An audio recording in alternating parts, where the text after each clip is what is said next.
আমরা সকলেই কবিতা আবৃত্তি ভীষণভাবে ভালোবাসি এবং সেটি পাঠও করি। এই আশার কবিতাটি আমি পাঠ করেছি এবং সেই আশার কবিতাটির কবি শ্রী রবীন্দ্রনাথ ঠাকুর, আমাদের সকলের জনপ্রিয় একজন কবি শ্রী রবীন্দ্রনাথ ঠাকুর, এবং তাকে নিয়েই কিছু আলোচনা আজ করব। আমাদের রবীন্দ্রনাথ ঠাকুর ছিলেন একজন বাঙালি কবি, ঔপন্যাসিক, সঙ্গীতজ্ঞ, নাট্যকর, চিত্রকর, ছোট গল্পকার, প্রাবন্ধিক, অভিনেতা, কণ্ঠশিল্পী। তিনি ছিলেন একজন পলিম্যাথ যিনি কবিতা, শিল্পসঙ্গীত এবং আয়ুর্বেদ অধ্যয়ন করেছিলেন। তিনি 1861 সালের 7ই মে কলকাতার জোড়াসাঁকো ঠাকুরবাড়িতে জন্মগ্রহণ করেন। তার পিতা দেবেন্দ্রনাথ ঠাকুর ছিলেন একজন ব্রাহ্ম সমাজ সংস্কারক ও লেখক। তার মাতা সারদা দেবী ছিলেন একজন ধর্মপ্রাণ ও বিনয়ী নারী। তিনি ছিলেন তার মাতা পিতার সবচেয়ে ছোট ও আদরের সন্তান। তিনি 1913 সালে বিশ্ববিখ্যাত মহাকাব্য গীতাঞ্জলি সৃষ্টির জন্য সাহিত্যে নোবেল পুরস্কার লাভ করেন। তিনি একমাত্র ভারতীয় যিনি সাহিত্যে নোবেল জিতেছেন।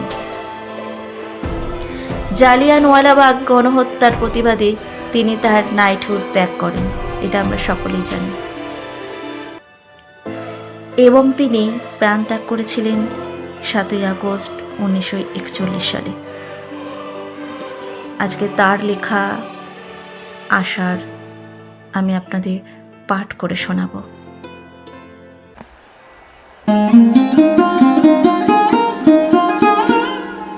নীল নবঘনে আশার গগনে তিলোঠাই আর নাহিরে, ওগো আজ তোরা যাসনে ঘরের বাহিরে, বাদলের ধারা ঝরে ঝড়ো ঝড়ো, আউশের ক্ষেত জলে ভরো ভরো, কালিমাখা মিখে ও পারে আধার খনিছে দেখো চাহিরে, ওগো আজ তোরা যাসনে ঘরের বাহিরে।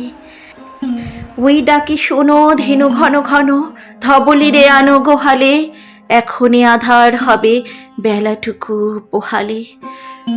দুয়ারে দাঁড়ায় ওগো দেখো দেখি, মাঠে গেছে যারা তারা ফিরেছে কি, রাখাল বালক কি জানি কোথায়, সারাদিন আজ খোয়ালে, এখনই আধার হবে বেলাটুকু পোহালে। শোনো শোনো ওই পারে যাবে বলে কে ডাকিছে বুঝি মাঝিরে, খেয়া পাড়াবার বন্ধ হয়েছে আজিরে, পুবে হাওয়া বয় কুলে নেই কেউ, দুকুল বাহিয়া উঠে পড়ে ঢেউ, দর দর বেঘে জলে পড়ি জল, ছলো ছলো উঠে বাজিরে, খেয়া পাড়াবার বন্ধ হয়েছে আজিরে। ওগো আজ তোরা যাসনে গো, তোরা যাসনে ঘরের বাহিরে, আকাশ আধার বেলা বেশি আর নাহিরে, ঝড় ঝড় ধারে ভিজিবে নিচল, ঘাটে যেতে পথ হয়েছে পিছল, ওই বেনুবন দুলে ঘন ঘন, পথ পাশে দেখো চাহিরে, ওগো আজ তোরা যাসনে ঘরের বাহিরে।